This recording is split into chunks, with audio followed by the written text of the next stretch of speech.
अस्सलामुअलैकुम। Welcome to conflict card. Taliban ने अपने T-62 मेन बैटल टैंक्स को पाकिस्तानी बॉर्डर्स की तरफ भेजना शुरू कर दिया है बहुत बड़ी तादाद में, और ये बहुत ज्यादा कंसर्न की बात है। तो रिसेंटली हम जानते हैं कि 7 सितंबर से होस्ट कुर्रम के एरिया में पाकिस्तान और अफगानिस्तान के दरमियान काफी ज्यादा झड़पें चल रही हैं। इसकी वजह तो ये बताई जा रही है कि अफगान साइड पर एक चेक पोस्ट बनाई जा रही थी, जिसको लेकर ये पूरा तनाज़ा शुरू हुआ। और ये चेक पोस्ट चूंकि जीरो लाइन के बहुत ज्यादा करीब थी, तो वो फिर एक ऐसा एरिया आ जाता है जहां चेक पोस्ट बनाने के लिए दोनों फ्री कैन का राजी होना जरूरी है। इसके साथ साथ पाकिस्तान की ये भी क्लेम्स है तालिबान को लेकर कि ये टीटीपी और इन जैसी दूसरी तंजीमों को सपोर्ट करते हैं। इसको लेकर मल्टीपल सबूत इससे पहले भी मंजरे आम पर आते रहे, सोशल मीडिया पर भी आपको ये देखने को मिलेंगे। इसके साथ साथ जो हमारी प्रीवियस यूट्यूब वीडियोस हैं उनमें भी हमने इन चीजों को हाईलाइट किया हुआ है। तो दोस्तों 7 सितंबर से ये जो पूरे क्लैशेस हुए, इनमें अब तक जो कंफर्म नुकसान हुआ है कि पाकिस्तानी साइड पर 1 से 2 शहादतें हुई हैं, 8 के करीब सोल्जर जख्मी हुए हैं, लेकिन तालिबान साइड पर काफी ज्यादा नुकसान हुआ है।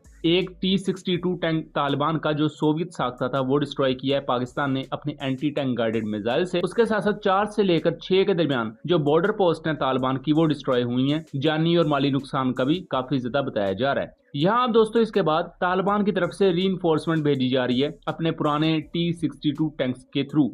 अब इस रीइंफोर्समेंट में ये T-62 टैंक पाकिस्तान के जो प्लोसीन सेक्टर है खोस्त के डिस्ट्रिक्ट में, वहां इन टैंक्स को भेजा जा रहा है। तो इससे आप ये समझ सकते हैं कि तालिबान काफी ज्यादा बड़े हथियारों को यूज कर रहा है, जबकि पाकिस्तानी साइड से टैंक्स यूज किए जाने की ऐसा कोई इतलात नहीं है। पाकिस्तान वही नॉर्मल वेपन्स यूज कर रहा है जो कि बॉर्डर पर यूज किए जाते हैं, जैसा कि मोर्टर शेल्स और उसके अलावा ATGMs और गन्स वगैरह। भारी हथियारों का इस्तेमाल तालिबान की तरफ से शुरू किया गया था। जैसा कि मैंने बताया कि 8 सितंबर को तालिबान का एक T-62 टैंक डिस्ट्रॉय हुआ था, तो उसके बाद तालिबान अब मजीद टैंक्स को पाकिस्तान भेज रहे हैं। ये T-62 टैंक सोवियत यूनियन इस्तेमाल करता है अभी तक, खास तौर पर अब तो रशिया है। पहले जब सोवियत यूनियन था तो 1960s के इरा में इन्हें सर्विस में लेकर आया गया था। और इसकी जो मेन बैरल होती है वो 115 mm की होती है, यानी कि 115 mm के गोले ये दाग सकता है। उसके साथ साथ अगर आज के टैंकों से इनका मुआवजा किया जाए तो ये काफी ज्यादा पुराने हैं, ऑब्सलीट हैं। लेकिन तालिबान के पास चूंकि यही मौजूद हैं जो उन्होंने कैप्चर किए थे सोवियत ट्रूप से, तो आज भी तालिबान इन टैंक्स को इस्तेमाल करते हैं। लेकिन इससे कुछ हफ्ता पहले भी जब पाकिस्तान और अफगानिस्तान के दरमियान झड़पें हुई, पाकिस्तान ने तब भी तालिबान का एक टैंक डिस्ट्रॉय किया था। अब इसके पीछे मेन रीजन ये बताई जाती है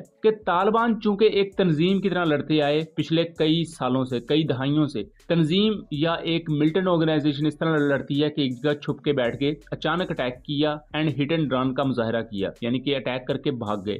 जबकि जो फौज होती है वो किसी भी मुल्क की फौज हो, वो मुनज्जम होकर लड़ती है, जैसे फॉर्मेशंस होती हैं, बाकायदा आमने सामने आके लड़ने वाला जब पूरा एक निजाम होता है फॉर्मेशंस में लड़ने का, तो एक फौज के लड़ने के तरीके में और तंजीम के लड़ने के तरीके में बहुत डिफरेंस होता है।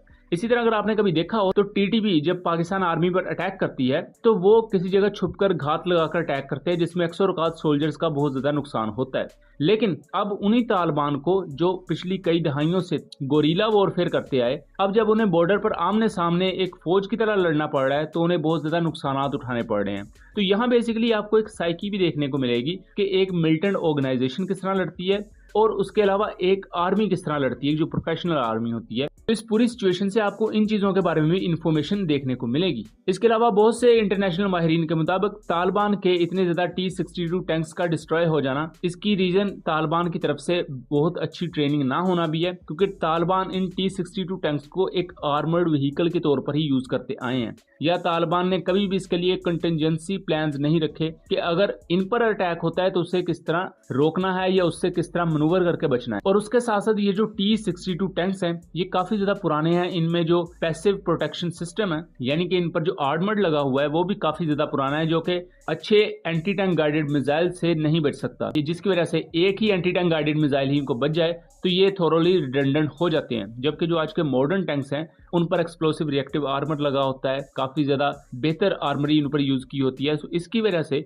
उन पर अगर एक ATGM हिट भी कर जाए तो वो सर्वाइव कर जाते हैं। हाँ, अगर एक दो मिसाइल उन पर इकट्ठे लग जाएं तो फिर वो भी तबाह हो जाते हैं। लेकिन दोस्तों तालिबान की तरफ से ये जो टैंक्स मूव किए जा रहे हैं, अगर अब पाकिस्तान इसके जवाब में मजीद टैंक्स लेकर आता है तालिबानी साइड पर, तो ये काफी ज्यादा चीजों को हीट अप करेगा। इससे खित्ते में सिचुएशन और ज्यादा बिगड़ेगी, जो कि बिल्कुल भी नहीं बिगड़नी चाहिए, क्योंकि ये बहुत ज्यादा अनफॉर्चुनेट चीज है कि पाकिस्तान और अफगानिस्तान दोनों आपस में लड़ रहे हैं। लेकिन पाकिस्तान के यहाँ जो पॉइंट्स हैं कि तालिबान किस तरह TTP को सपोर्ट कर रहे हैं, और सिर्फ TTP का मसला नहीं है, यहाँ जो ईरान में जैशुल अदल अटैक करती है है। ईरान भी उसके बारे में यही क्लेम करता है कि उन्हें अफगानिस्तान से पूरी सपोर्ट हासिल होती है। इसी वजह से रिपोर्ट्स यहां तक मौजूद हैं कि ईरान ने अफगानिस्तान के साथ जो बॉर्डर है उस पर सख्ती कर दी है। इसके साथ साथ अफगानिस्तान और ताजिकिस्तान में भी इसी तरह के मामला हैं कि ताजिकिस्तान अफगानिस्तान पर इल्जाम लगाता है और अफगानिस्तान ताजिकिस्तान पर इल्जाम लगाता है। तो यहाँ अफगान तालिबान को अपनी पॉलिसीज को रिव्यू करना होगा कि बेशक उनके टीटीपी या इन जैसी बाकी प्रोक्सीज के साथ अच्छे ताल्लुकात होंगे माजी में,